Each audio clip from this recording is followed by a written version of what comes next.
Look at, they're just gonna go on their own. Perfect. Okay, everyone, run along.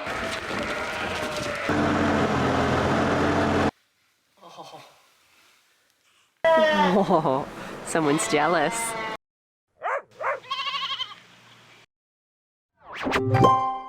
Good morning.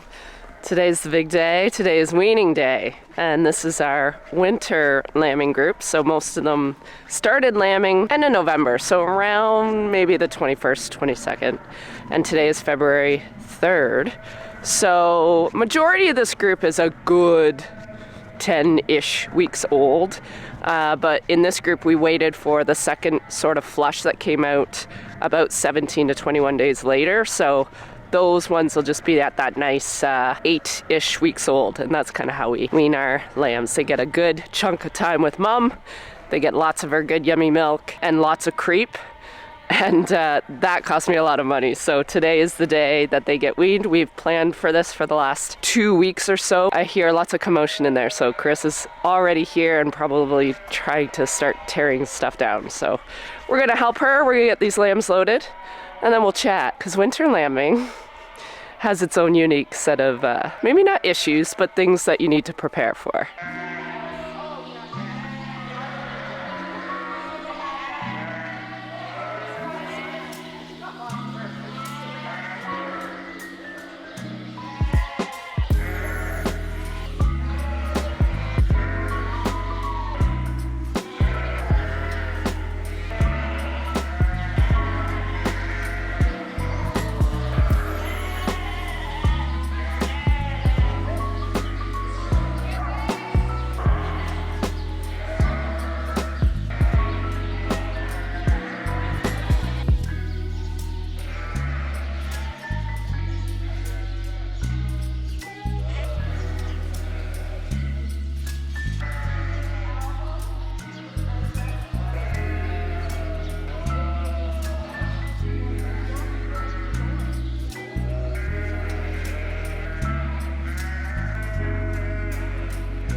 All right, well, that was the first step in weaning lambs, and actually that went really quite good. Can I make this turn with my truck and trailer in 4-wheel drive?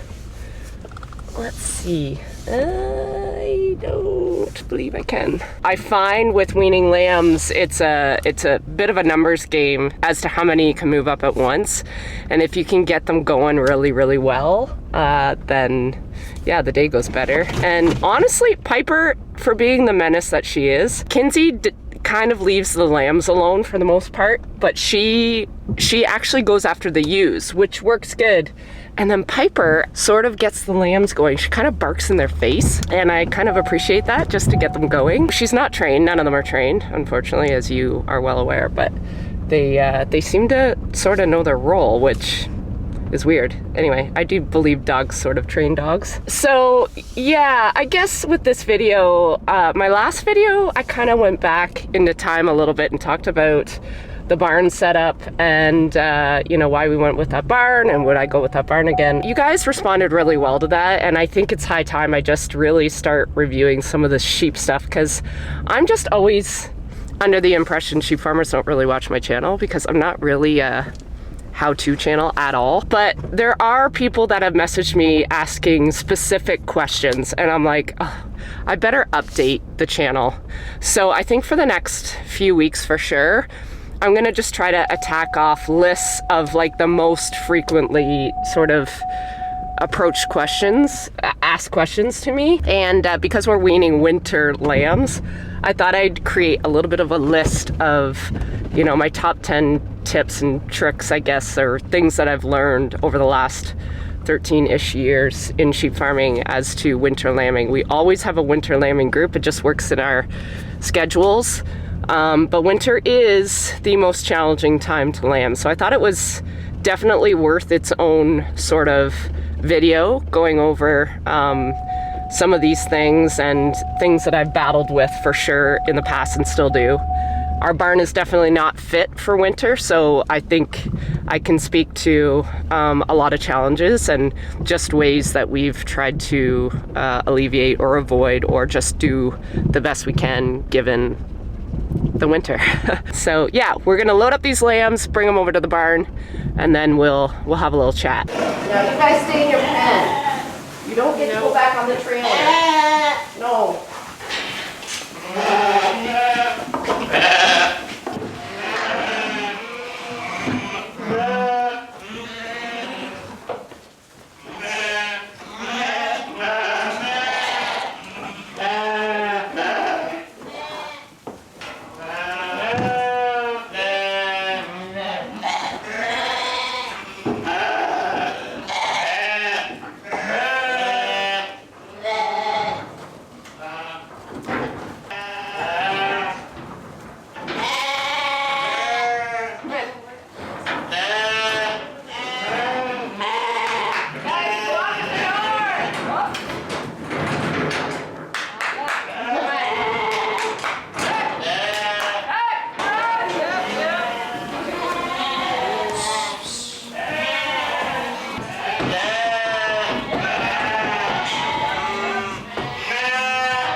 And taking them back. Look at, they're just gonna go on their own. Perfect.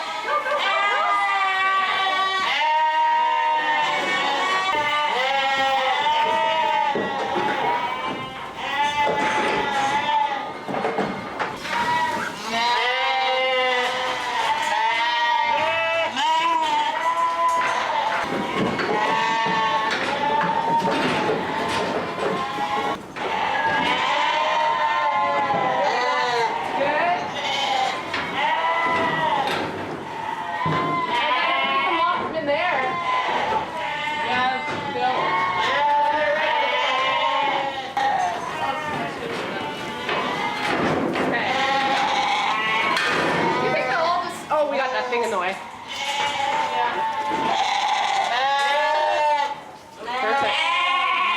So we'll just have a few on the next load and we'll be done. That was, they wanted to go. They're like, get us out of this nursery. Do you want me to just open those two back gates and see if they'll just walk over a few of them on their own? Okay.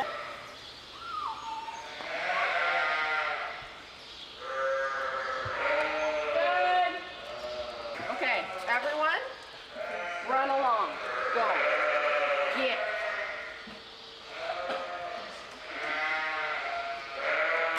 She's like, I hear you talking, but I'm not going to listen to it.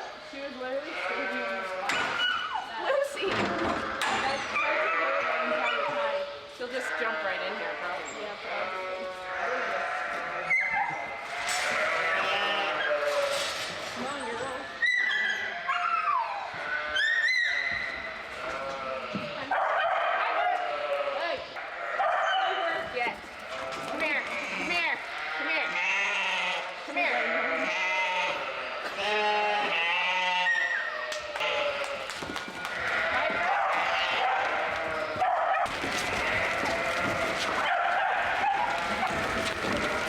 They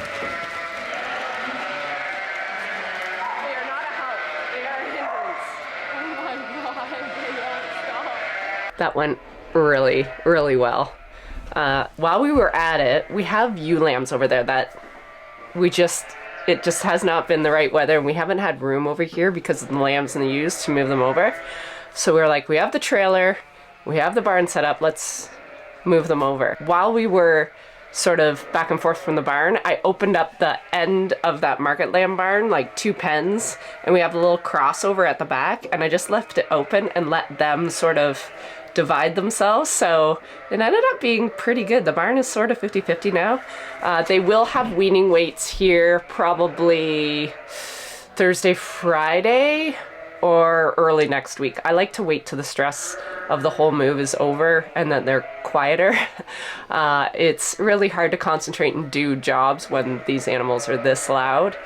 Now, we've been on a pretty good weaning program with Courtney, so I'm hoping that the weaning will go quite well with these guys. What I have to do right now is add some ewe lambs to the ewe lamb ration because we just brought over about 50. So I'm just gonna do this quick before she starts feeding.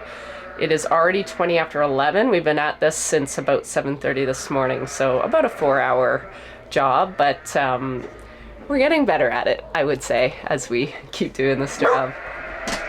There's no one here, it's just a truck. Had a little SOS call from Mark. He's filling up a truck with some soybeans, some seed soybeans. We have to use a blower for these 2 bins because they're not attached to our grain elevator system. Anyway, he had to climb the bin because it was plugged, the pipes were plugged. And he called me, he said, I got my leg caught. He's okay. But I lost my boot, so I need you to bring me out some boots. So poor Mark lost one of his Blundstones. Not sure where we're gonna find that. It's not the funnest job to empty these bins when it's not part of our grain system. But they're making it okay. It's just a very long and tedious process. And when stuff plugs in the winter, it's just not fun. Everything's just, you know this, everything's just harder. We have cleaned out the barn here, this market lamb barn of the hay and straw in the center alley. So I'm just gonna replenish it here. While the weather is somewhat decent, it looks like this big door is gonna need some persuasion again because we got a bunch of snow that blew in. So I'll show you how I do that. It's lots of fun.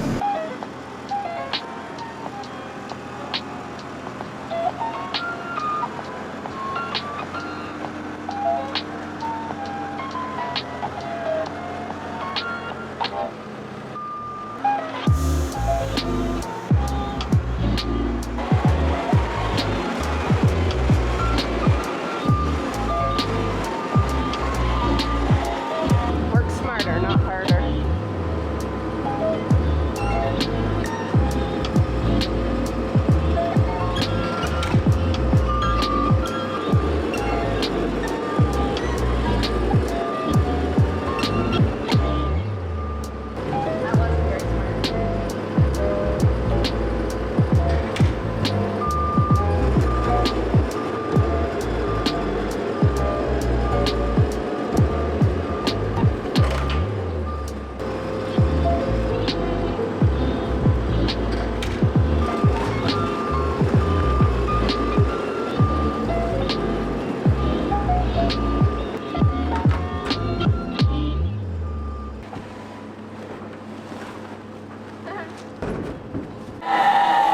They are very loud, very, very loud.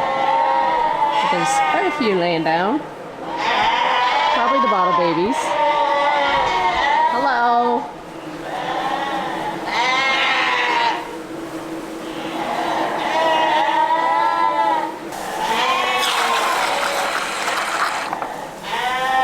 Right here, kids. Oh, you're a bottle baby. You know where it is. You have to train everybody else. The advantage of bringing the bottle babies over first is sort of twofold. The first reason being they don't move very well. So if we waited until today, it would have been really, really hard to load them into the trailer. They're not scared of us, right? They're our buddies. So that's the first thing. The second thing is we spent quite a few days getting them trained on these water bowls. So we've got a little smattering of bottle babies on both sides, and the goal is they will teach the other ones how this thing works. We've done this for a couple years now and it's worked really well. So you take the time and really get the bottle babies trained first, and then they become the little trainers after that, and then it's easier on us. So the good thing about today is it's much, much warmer. It's pretty mild out today. So none of the water, we don't have to worry about the water freezing. And quite honestly, these guys are gonna warm up this barn pretty quick. So even if the temps drop, we've got enough between the pack and how many animals we have. We should not really have to be too concerned on frozen water, which is a huge relief. We finally got through January. Hello, sweetheart. You're just a sweet pea. Getting to be big. Hi. Hi. You just want to come out and say hi? Hello. Hello, bee. Hello, bee. Hello.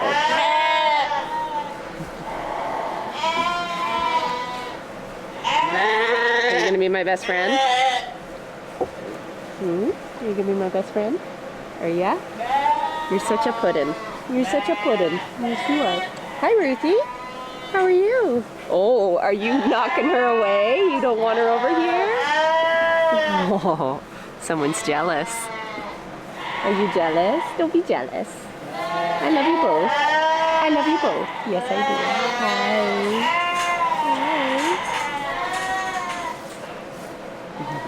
You're so sweet. You're so sweet. All right.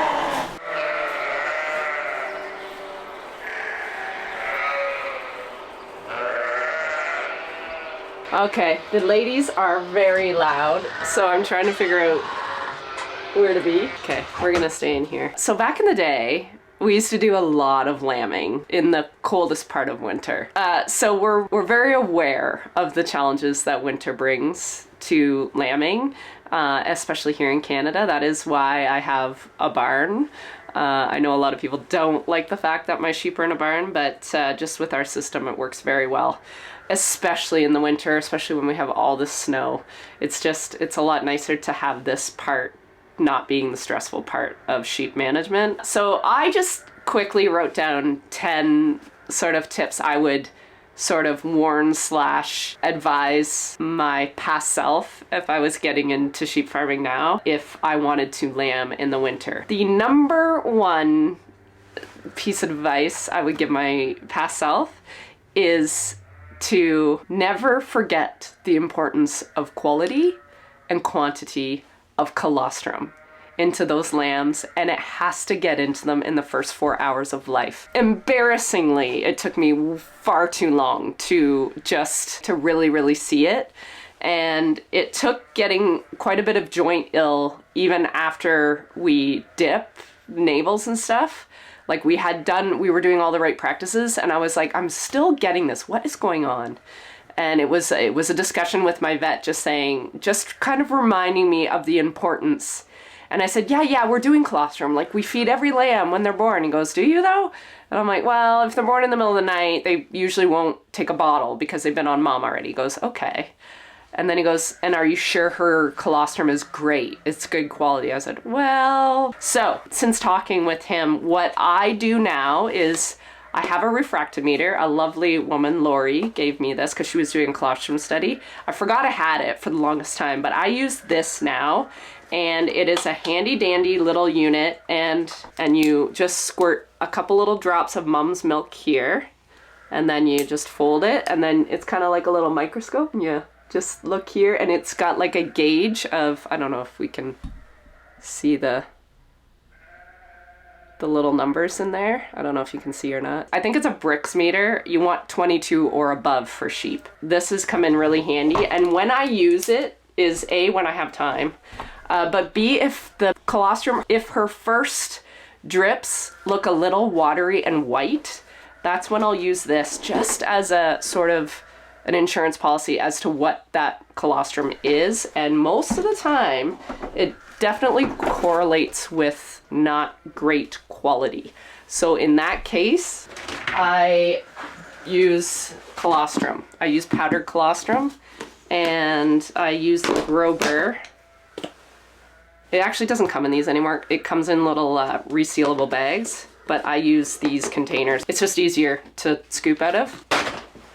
So colostrum. Colostrum is so, so important. The next thing I would have told myself 13 years ago in my first lambing, and it really doesn't matter what season you're in for this, if the baby doesn't have a sucking reflex, like it's just born, you try and offer it a little bit of a bottle, and you know it hasn't been on mom, if that's the case, then take the lamb's temp. So just grab a thermometer. I'm wearing different coveralls, so I don't know if I have one here. Oh yeah, I do, right here. Just go buy a thermometer. Drugstore, Amazon, whatever, just a little thermometer. Stick it in the lamb's back end, and if the lamb is under 37 degrees Celsius, probably that's why it won't have a sucking reflex. So then that segues us into number 3, which is the use of dextrose. And I have seen miracles happen with dextrose. Let me get it. Dextrose. Get that dextrose into that lamb. Talk to your vet on how to do this, and just maybe get them to show you how to do it once, and then you'll be really comfortable with it. Your worst time in doing dextrose is your first time, because you feel awful. You're like, oh my God, I'm stabbing a lamb. You're not. You're literally saving its life. So dextrose, have this in your kit for sure. That leads me to number 4. The next thing to have on hand is like a warm room. So this room is, I can put it to whatever temp I want. I think I have it set for about 16 degrees Celsius in the winter. We have a baseboard heater, and I also have warming boxes. They're like Rubbermaids. You've seen them in my videos. And then I have a heating pad. So the heating pad goes underneath. I have towels. I have clean blankets. And what I do, if the temp isn't registering at all, I give it dextrose. If the lamb has a temp and it's only got a few degrees to go to get to 37 degrees, I typically will just put it in the warming box and give it a little bit of time. If the lamb has been abandoned, it's dirty, it's wet, it's freezing cold, I will usually bath it a bit. A heating pad's good, but I feel like it takes a bit longer, whereas nice warm bath water for like 10 minutes is just quicker. I find they just respond a bit quicker. If I know I'm gonna bring it back to mom, I'll actually wrap it in like an OB glove or a plastic bag. The lambs fit really good in these actually, and it keeps them from moving. And then the head's out, obviously, don't suffocate your lamb. But just put it in this and then dunk it in the warm water. And then in doing that, the lamb still keeps all its fluids on it, so mom can still smell it. So when you bring the baby back to mom, they hopefully will still know each other and bond. Because the worst thing is you have to take it to revive it and save this lamb's life, and then you're stuck with it. Like, mom won't take it back. So I try not to submerge it right into the water unless it's rejected, dirty, disgusting, and I just don't want it having all that bacteria all over it. Then I will just bath it. Number 5, hot water heater. Like, having access to hot water during lambing for sure, and especially during winter lambing, is just, it's needed. I'm not gonna lie. Like, you need it for mixing bottles. You need it for if you have dry milk replacer or colostrum, you need some hot water to mix that stuff. It's just nice for everything, keeping things cleaner, washing your hands with hot water and soap, thawing things, thawing pails, whatever it may be. It's one of those things, if you're building a new barn, make sure you have hot water. It's gonna be loud in here. I put as my number 6, bedding, dry bedding, especially in this barn. This barn is not insulated, and a lot of people do lamb in sheds, uninsulated sheds. And the importance of fresh, dry litter, both in the pen, just in the pen in general, where they're lambing, like where they're dropping lambs, and also in their little lambing pens.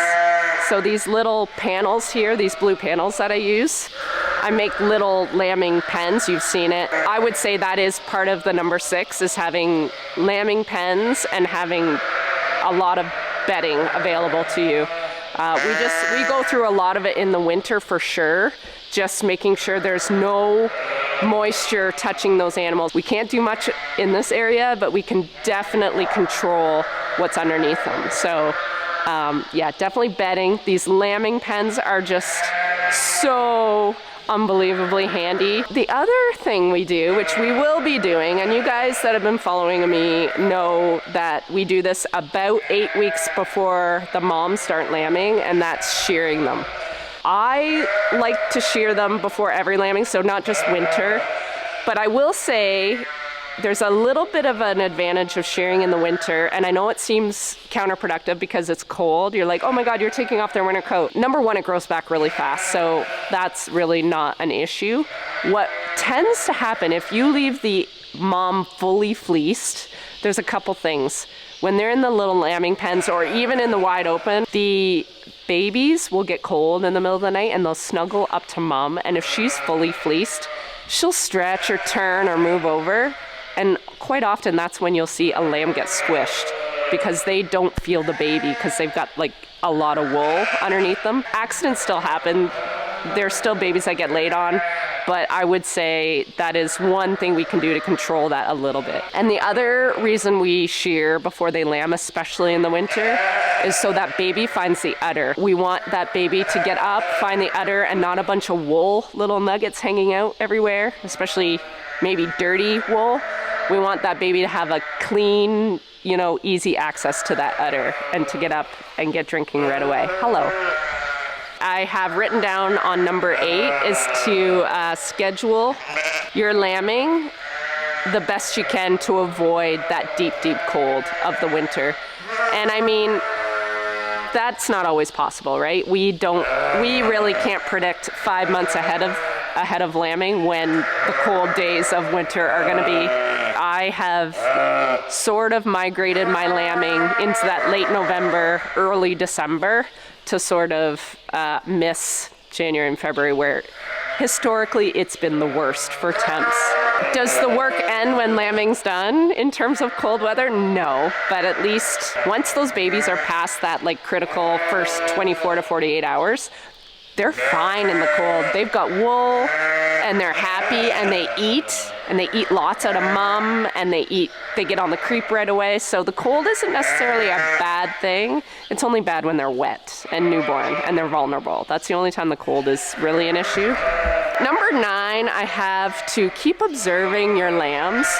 Just because they had a good 24 to 48 hours of life and they got up and they drank and everything looks good and they're running and jumping and doing all the things, check them after a few days, check them in a week, check them in 2 weeks, especially if there are multiple, because what can happen if it's really, really cold, mom just might be trying to take care of herself and not producing as much milk as she should be. Now, our rations are specifically hopefully avoiding that issue, but you can have lambs go backwards. So what you'll find is lambs will be hunchy, like their backs are hunched.